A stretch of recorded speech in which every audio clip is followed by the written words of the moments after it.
যদি ঈমান না থাকে তাহলে নবীর বিবি হলেও ঈমান আনা সম্ভব হবে না। দোস্ত আমার, লূত আলাইহিস সালামের স্ত্রী এক নবী হওয়ার সৌভাগ্য তাই অর্জন হইল, নবী হওয়ার স্ত্রী হওয়ার সৌভাগ্য অর্জন হইল। কিন্তু দোস্ত আমার কপাল খারাপ, লূত আলাইহিস সালামের স্ত্রী হওয়ার পরেও লূত আলাইহিস সালামের দাওয়াত দিল লা ইলাহা ইল্লাল্লাহ, কিন্তু লূত আলাইহিস সালামের স্ত্রী ঈমান আনতে পারছে না।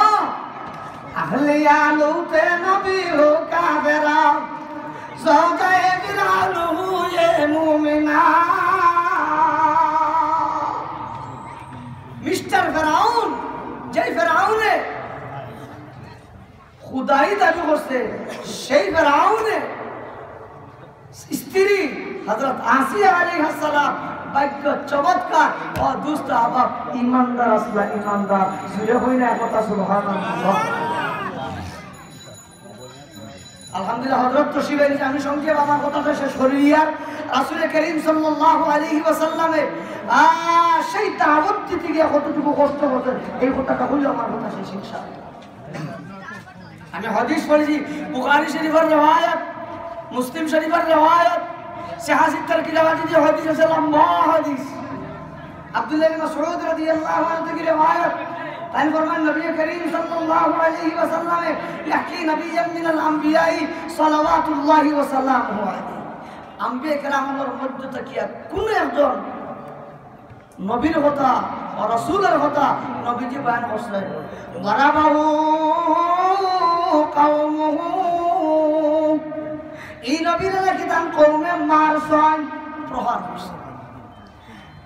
ওয়া হুয়া ইয়ামসাহু আত-তামা আন ওয়াজহিহি যরাবাহু কওমুহু ফাআদমাহু, আল্লাহ মায়ের মারছেন, আল্লাহ প্রহার করা করছেন, যার কারণে শরীর মুবারক থেকে রক্ত জড়িয়ে পড়ছে, মাথা ফাটাই দিছে, মাথা জখমি হয়ে গেছে, চেহারা দিয়ে রক্ত গড়াইয়া পড়ে।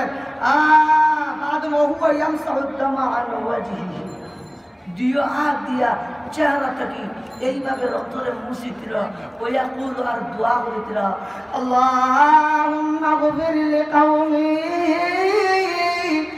ফাইন্নাহুম লা ইয়ালামুন।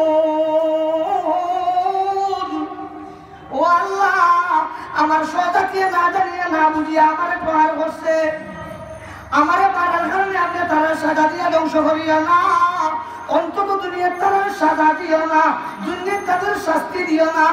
ইমান যদি আনেও না, আমার কথা এখন যদি ইমান নাই আনে, তো অন্তত আমার প্রহার করার কারণে সাজা শাস্তি দিও না।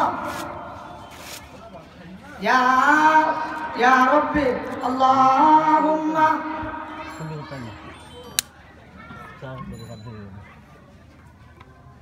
আজিক করে দুস্থ হল বুজুর্গ হল।